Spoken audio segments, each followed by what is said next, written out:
Lamia in the present media. Netflix's Domino Day leans far more into this new age depiction of the Lamia as witches. Similar to this more modern depiction of the Lamia, Domino was practically indistinguishable from any other human and most witches within this show.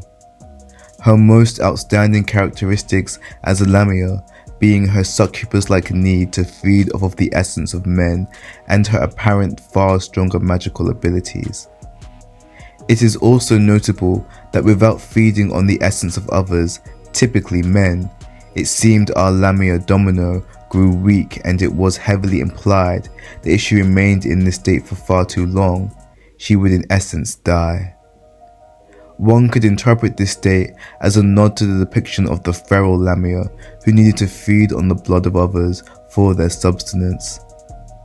Similar to Domino, they too were vampiric-like creatures that required the life force of others to survive.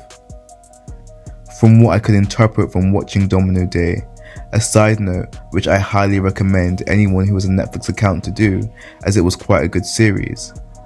But the main difference from the depiction of the Lamia as witches versus what we know from our mythology is the extreme level of power that Lamia witches are portrayed as possessing within the show. As within mythology, they're described as akin to any other witch at best, and at worst they seem to be minor practitioners unable to cast any major spells, as they rely so often on their Lamia inherent abilities. However, in Domino Day, interestingly enough, this is not the case. Domino is seen as somewhat powerful, capable of accomplishing feats that practitioners far more knowledgeable within the craft could only dream of accomplishing.